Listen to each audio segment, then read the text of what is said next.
One last thing I think I've discussed in several videos, but not on my own channel, not on the podcast, is live streaming. Now, live streaming definitely had a major come up in 2020, even though it wasn't new. I mean, I was live streaming DJ sets like 9 or 10 years ago, but it was never like our only way to actually get out there and communicate with people, show ourselves to the world. That has now become the only way for a lot of DJs to do it. A lot of DJs have found new freedom doing it because it allows them to do more things they could do compared to what they could do in clubs. I've had a lot of fun doing that. I'll be live streaming on a regular basis this entire year. Even if club gigs do come back, the live streams will continue just because I'm having so much fun. And for myself as well, I can tell like I have the freedom in my live stream that I don't have during normal club gigs. There's just no comparison. So I'm having a lot of fun doing that. I'll continue to do that. And I think my focus will switch more towards Mixcloud this year because at the end of the day, that's where we're going to end up. That's just what it's going to be because YouTube, I had to cut that out at the end of last year because of the policy violation warning I received. It was like, okay, I'm not messing with that anymore. This channel is way too important for me to do a live stream. So now it's Mixcloud, Periscope, and Twitch. Now Periscope is ending, and I'm not sure how Twitter is going to continue that because they did mention that Twitter Live was going to be something. I'm not sure what that means yet. I have to look into that. If that means that the same way I've streamed on Periscope, I can do that now on Twitter Live. I don't know. But that means that basically I have Twitch and Mixcloud, and on Twitch, we're already dealing with the same type of issues.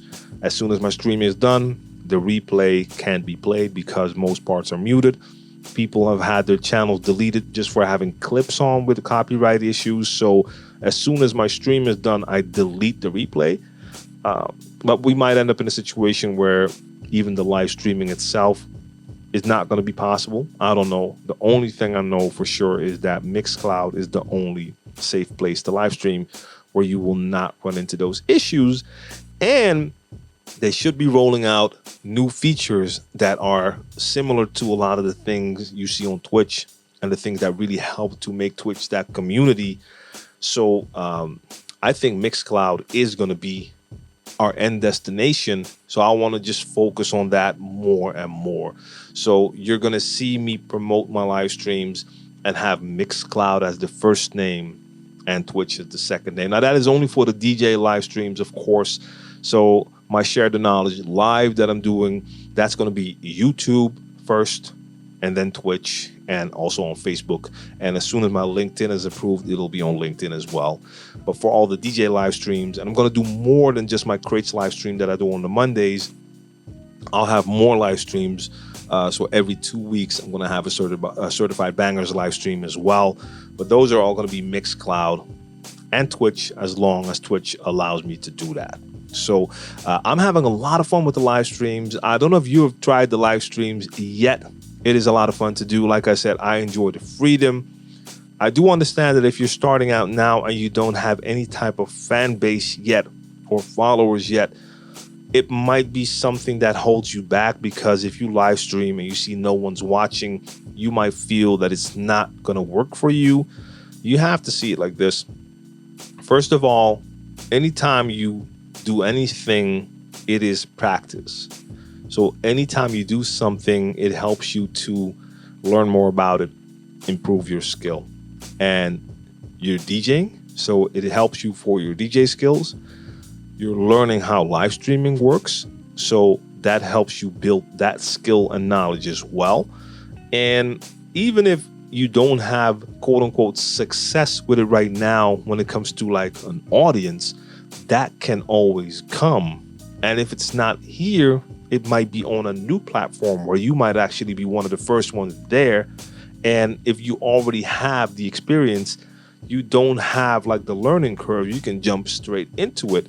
So don't let that hold you back. Like, I mean, the numbers I get now on my live streams aren't incredible at all, but I enjoy every single person jumping in and watching and leaving a comment.